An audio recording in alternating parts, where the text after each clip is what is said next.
Yes, the specific area of concern is about suspensions, but the police chief suspension in particular, which because of Home Affairs duty falls within your purview for scrutiny in Home Affairs.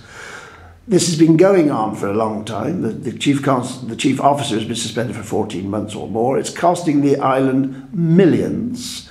There's no end in sight. There's dozens of supposedly police investigations into the police, which is at best a bad scenario, the police investigating this.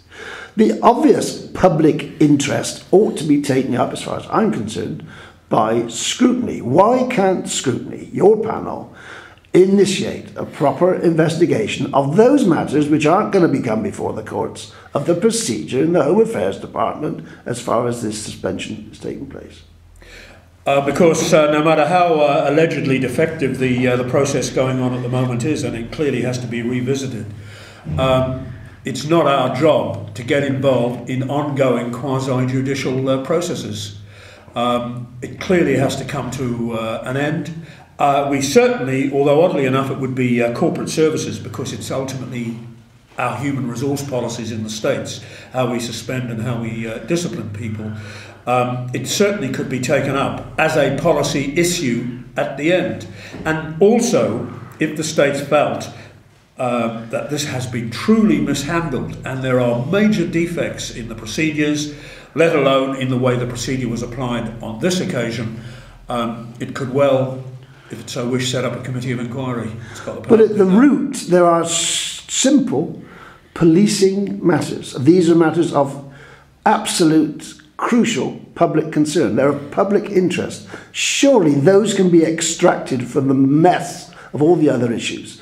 Scrutiny surely can extract those issues and form a terms of reference which allows you to investigate the operation of the police force and the policies within the police that have led to this situation. You don't have to investigate the police chief himself, but surely scrutiny through Home Affairs has got some call upon the Minister and his department to come and answer for their policing methods, so that the public, because the public view of policing in this island must be at the absolute all-time low.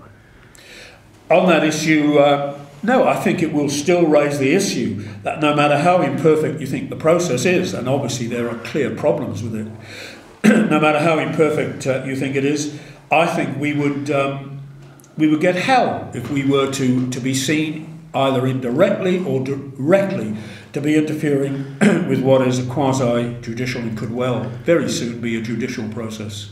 But don't you think it's extraordinarily unlikely that if all these various police inquiries and whatever judicial inquiries, ministerial inquiries, whatever takes place, at the end of the day, somebody is going to be bringing forward propositions for political reform of the police? That's the inevitable outcome, isn't it?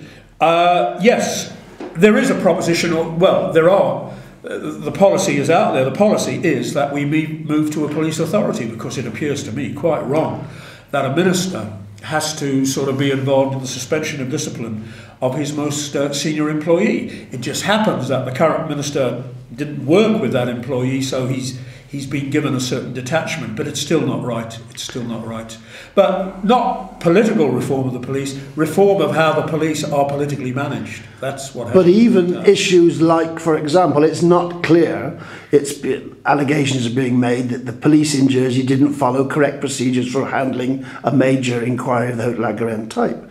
But it's not even clear by what authority the police in Jersey are to have any policies about operational policy at all. Who's to sanction them? Who's to agree them? Are they to be agreed at political level? Does the minister have to agree such policies? If they've got a code of conduct in the UK, what status does it have in Jersey? These are all political issues. These aren't judicial issues at the end of the day. These are matters that the general public need to know. If there's a procedure for the way the police behave, the public should have access to that procedure. They should know what it is. Absolutely. But as I said, there is this issue at the moment that there is a very serious inquiry going on. The fate of Mr. Power is hanging in the balance. There have been some very serious allegations made about the conduct of that whole process, and it has to run to its end. And once it runs to its end, I think you're absolutely right, those questions you're raising have to be raised. Well, you say there's serious allegations made, but those serious allegations aren't in the public domain because all we're saying is it wasn't handled properly. I mean, those don't amount to serious allegations. There's nothing specific out there that the public can get their heads around. The public simply doesn't know what's going on, and it's costing millions of public money. I totally agree with you. I mean, one of the ironies of this situation, not only in reference to that suspension, but in reference to others, is that where the police get involved, they are entirely their own masters, and we, the authorities, have to wait until they finish their investigation. We can't interfere with it.